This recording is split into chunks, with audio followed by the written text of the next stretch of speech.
¿Te imaginas vivir en un pueblo donde no hay ley, donde cada quien hace lo que quiere y como quiere? De esto y mucho más hablaremos aquí en la Escuela Sabática Práctica.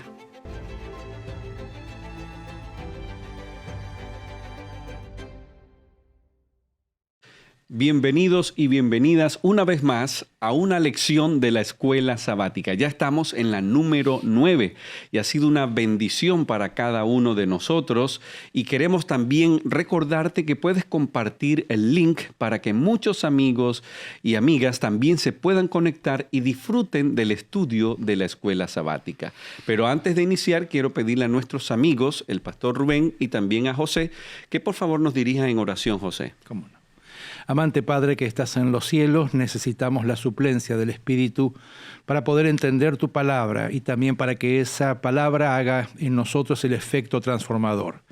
Queremos que el Espíritu Santo esté con cada uno de nuestros amigos, amigas, hermanos, hermanas, que estén participando del programa y que pueda ser para ellos un momento de gozo, de felicidad, de reflexión y sobre todas las cosas de comunión contigo. En Cristo Jesús. Amén. Amén. Gracias, José. Y como de costumbre, siempre leemos el pasaje de memoria donde se encuentra la tesis de esta lección. Y para ello le voy a pedir a nuestro amigo Rubén que por favor nos lea este pasaje.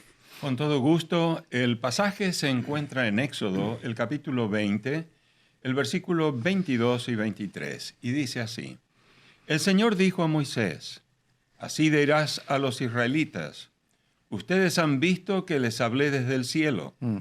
No hagan ningún dios de plata ni de oro para ponerlo junto a mí. Gracias, muchas gracias. Saben que nuestro Dios nos ha dado leyes justamente para protegernos a nosotros. Y yo decía en la introducción que es la manera como nosotros podemos cuidarnos a nosotros y también cuidar a nuestros semejantes. Pero en este caso, el Señor le dio unas leyes especiales a Moisés, que es justamente registradas como el Código del Pacto, que no son más que una extensión de las 10 declaraciones o los 10 mandamientos, como le llamamos, para que la gente pudiera aplicarlas a su vida rutinaria. Por ejemplo, tenemos una de las declaraciones que dijera nuestra autora Elena G. de White en el libro Patriarcas y Profetas, donde dice que estas leyes se llamaban derechos según fueran entregadas a Moisés en secreto. O sea, fueron entregadas a Moisés en secreto para venir a ayudar a que las personas pudieran comprender un poco más, o mejor dicho, cómo aplicarlas a la vida normal. Carlos, hay que tener en cuenta de que esta gente había estado por más de 100 años esclavizados y sin oportunidades de desarrollarse quizás al nivel intelectual que otras personas habrían tenido. Por lo tanto, Dios necesitaba de esa forma hacer una aplicación a las situaciones particulares de la vida, de los grandes principios de la palabra de Dios. Ahora es interesante, si me permites, sí, adelante. Volviendo al versículo de memoria, dice, el ruego de Dios es que los israelitas no cayeran en el error de representar a Dios a través de una creación humana. Y la razón es muy sencilla. Cuando el ser humano trata de adorar, reverenciar o colocar su enfoque en algo que fue creado por el hombre, uno a sí mismo se rebaja a una creación inferior a uno. Por lo tanto, Dios quiere que nosotros lo contemplemos a Él. Él es nuestro modelo, Él es a quien nosotros debemos imitar y es un Dios que supera toda creación humana.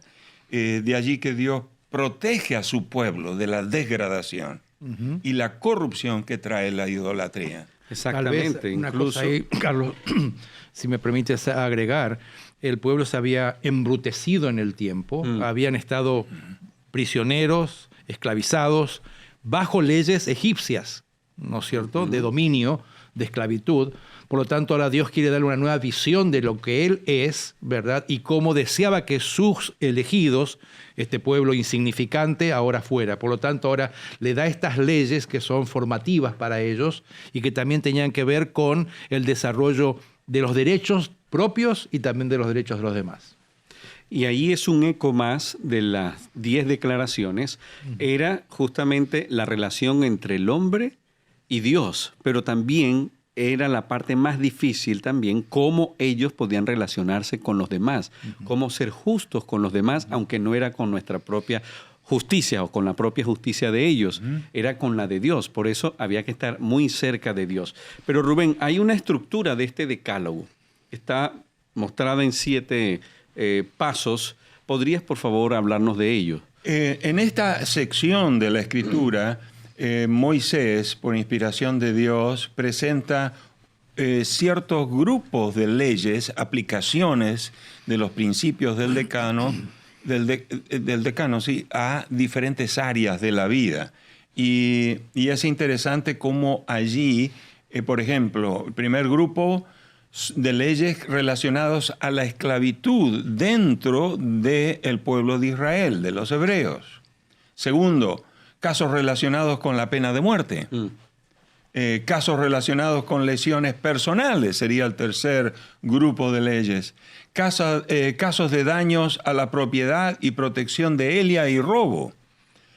Casos relacionados con la vida social de la sociedad. Casos relacionados con la justicia y la vecindad.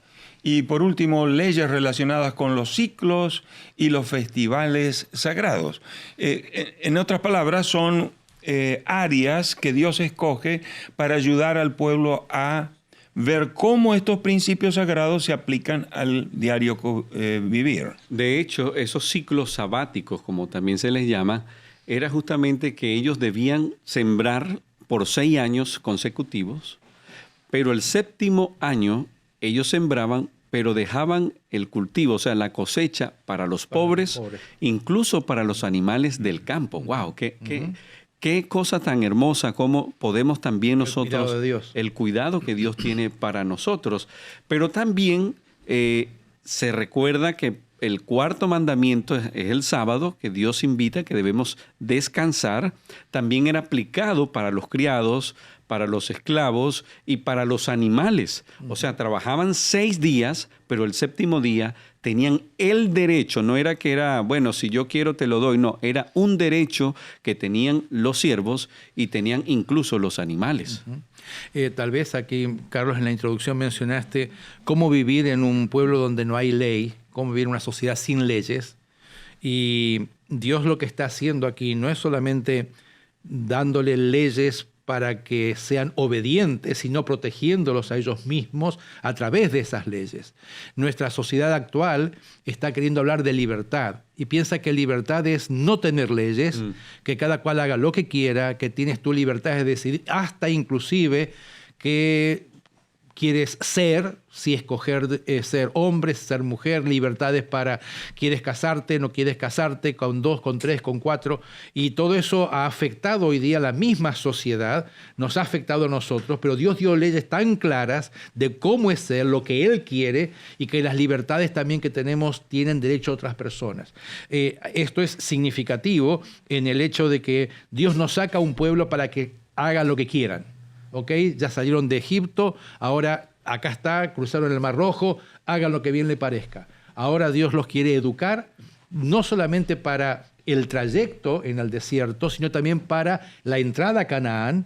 Y en este caso, si me permiten interpolar, también Dios está disciplinando a su pueblo para entrar en la Canaán celestial. Tenían que estar preparados, saber usar la libertad. Y la libertad no es hacer lo que yo quiera, no me importa si te afecto a ti o si te afecto a ti. Porque si mi decisión afecta positivamente a los que están a mi alrededor, es una buena decisión. Pero si yo digo, es mi cuerpo, es mi mente o es lo que yo soy, así que nadie se meta en mi vida porque esta es mi vida. Realmente no es mi vida. No, si yo estoy afectando a mi esposa, estoy afectando a mis padres, entonces mi decisión no es correcta. Así que, mi querido amigo, es muy importante que nosotros analicemos qué es en sí para nosotros la libertad. La libertad tiene sus límites, es justamente para cuidarnos, para que seamos realmente libres, porque si no, nosotros nos vamos camino al libertinaje. Hay un elemento que a veces la gente confunde, porque piensa en libertad aparte de la ley. Pero es en el marco que Dios nos da de los principios sagrados, en los cuales podemos nosotros disfrutar de libertad. En la lección anterior se menciona la función de la ley de determinar el terreno o el límite de la libertad. ¿Cuál es el espacio donde el Hijo de Dios puede disfrutar de libertad? Entonces, Dios es un Dios de orden. Y así como el apóstol Pablo nos aconseja que en la iglesia debe ser hecho todo con orden y decencia para edificación, recordemos que allí el pueblo estaba gobernado por Dios. Era una teocracia. Y por lo tanto Dios quiso traer orden en tanta confusión y ayudar al pueblo a poder disfrutar la experiencia de ese ser el especial tesoro, ser la nación santa, ser el reino de sacerdotes. En confusión no hay. Una gracia que me lleva al libertinaje no es gracia.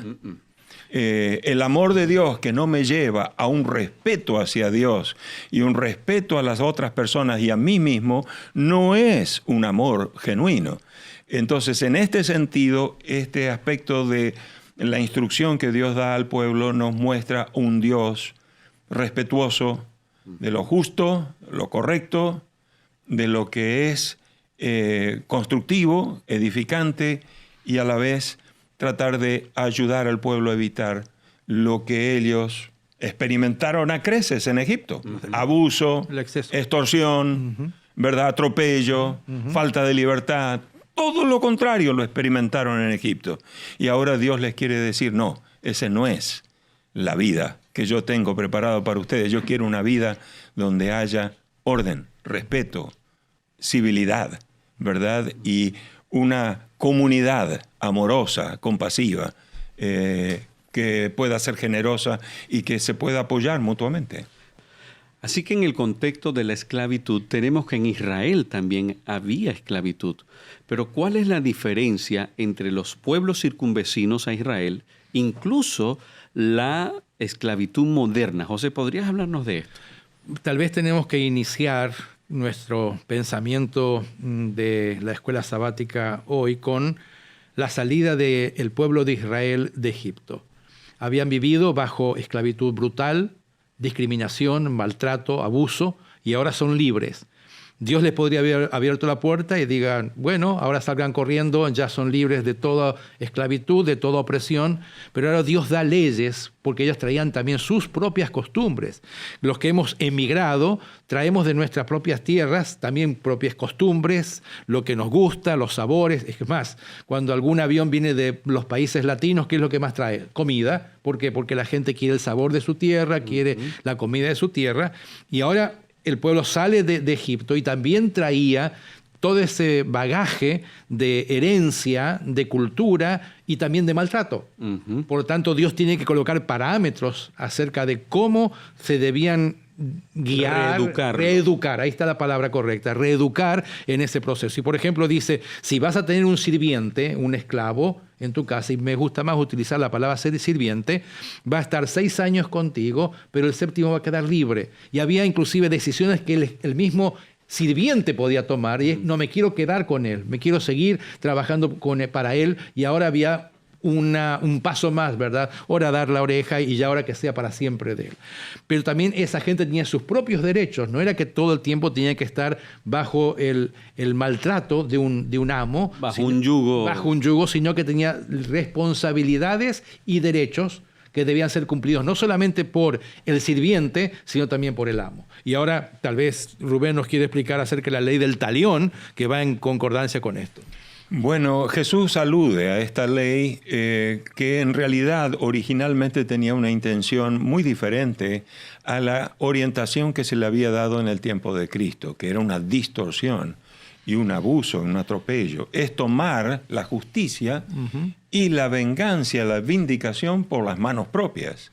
Pero la intención original era que un juez pudiera analizar las circunstancias y de esa manera apropiar lo que sería la compensación, ¿no es cierto? Y tendría que ser parcial. Exacto, al daño ocasionado a otra persona. Pero en el tiempo de Cristo prácticamente era un derecho a desquitarme por mi propia cuenta, y ese nunca fue el plan de Dios. O sea, se corrompieron en el camino porque la ley estaba dada. Ellos habían sufrido. Me imagino que ahora, al tomarlo de esta manera, estarían ellos tomando la justicia por su propia cuenta, lo que significa que también tendrían que dar cuentas a Dios, que es el que ideó este plan para reeducar a su pueblo. Pero en vista de esto, nos damos cuenta que también hay leyes que son realmente importantes, como la propiedad y la restitución, la justicia social, lo que hemos estado conversando, adoración en el día sábado, festividades. Aunque eran mis criados, yo tenía que darles también el permiso para que ellos también adoraran. O sea que yo no podía tener en mi casa a alguien que no estaba adorando a Dios en el día de reposo. O sea que el criado tenía el mismo derecho que el patrón de adorar a Dios y reposar y descansar. Y no solamente el patrón y el criado, sino hasta los animales tenían ese mismo derecho. Wow, eso es increíble cómo Dios dejó todo tan perfectamente ideado para que nos lleváramos bien, porque eso es en sí lo que Dios quiere. Yo creo que hay que también recordar que los principios que están detrás de cada una de estas ordenanzas, es el válido. Ahora, los castigos, las medidas que se tomarían, esos ya no tienen aplicación, pues a partir de Cristo en la cruz del Calvario, ¿verdad? Esa parte de estos códigos de ordenanzas dejaron de existir, porque ya el pueblo ahora es una nación espiritual, es un pueblo espiritual, no es una nación política, como lo fue en aquellos días, regida, gobernada por Dios en la teocracia. De allí que tenemos que tener cuidado, entonces, de no confundir las disposiciones que se especificaban a cada uno de los delitos que se mencionan y pretender de que hoy también deben ser aplicadas de esa manera. No, el principio está: justicia, orden, respeto a la vida, respeto a la propiedad, ¿verdad? Esos principios persisten, pero la aplicación de los castigos, eso perteneció a la época de la teocracia. Wow, interesante. Por otro lado, nos damos cuenta que había que conquistar Canaán, pero lo interesante era que Canaán era de ellos tenían que avanzar, pero era Dios el que iba a conquistar a Canaán. Así que, ¿cuál era para nosotros lo que pudimos ver? ¿Cuál es el plan original de Dios con esta conquista de Canaán? Bueno, Dios va al frente, ¿no es cierto? Él es el que abre las puertas, los caminos, Él es el que dirige, el que guía. Y tal vez permíteme hacer una reflexión actual. Estamos yendo hacia Canaán también. Teóricamente, nuestro deseo es que Cristo venga, nuestra oración, nuestro nombre es adventista, advenimiento, pero ¿nos estamos preparando para vivir allí o estamos tal vez copiando algunas cosas que eran antes de Egipto, ¿verdad? Y no queremos despojarnos en la educación que Dios da a ese pueblo. Wow. En nuestro a veces maltrato, hoy día se llama bullying, ¿verdad? A veces hay bullying en las mismas congregaciones, con la gente. ¿Cómo tratamos al hermano? ¿Cómo tratamos al que yerra, al que peca, al que se equivoca? ¿Cuál es nuestra reacción? ¿O queremos también castigos, verdad? Entonces, en esa preparación de ser parte del cielo, ¿cuánto dejamos que Dios nos vaya moldeando y que Él dirija? Esta iglesia no le pertenece a ningún ser humano, Dios es el dueño. Estamos en una teocracia hoy día también, porque espiritualmente creemos que Dios es el que tiene que guiarnos, dirigirnos, usando a la gente que Él coloca, Él es el que guía, pero ¿cuánto nos cuesta someternos a veces a esa voluntad de Dios? Yo creo porque hemos administrado lo que es la adoración. Nosotros decimos que es en sí la adoración que a Dios le gusta. Incluso le decimos a los que recién han nacido espiritualmente en la iglesia cómo es que ellos tienen que actuar. No le damos el privilegio que ellos tengan sus propios pasos, que ellos vayan avanzando y creciendo de manera natural, sino que nosotros los queremos hacer adultos de un día para otro. Y eso para mí es muy injusto, porque si así nos trataron, ¿por qué vamos nosotros a tratar a otro que apenas está empezando? Cosa que sería muy diferente si nosotros los ayudamos a crecer y somos sus tutores, los discipulamos, haciendo lo que Dios nos ha pedido que hagamos, y de esta manera nosotros vamos creciendo con ellos y ellos nos recordarán como aquellos tutores que se reprodujeron en ellos mismos. Y tal vez siempre guiándolos, Rubén, a la Biblia, porque esa es nuestra guía de fe y práctica.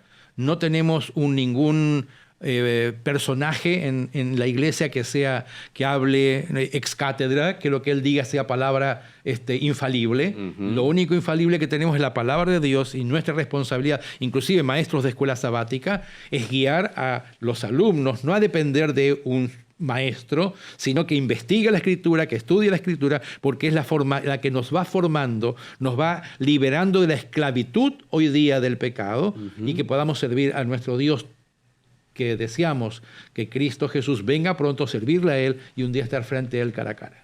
Rubén, ¿cómo aplicarías? Carlos, yo creo que este aspecto de la conquista de Canaán también representa la obra de Dios en conquistar, ¿verdad?, los terrenos de nuestros enemigos personales, que pueden estar en nosotros, alrededor nuestro, en nuestro trabajo, en nuestra familia, en nuestro vecindario, o los enemigos personales. Nuestras propias nuestros luchas. propios demonios dentro de nosotros.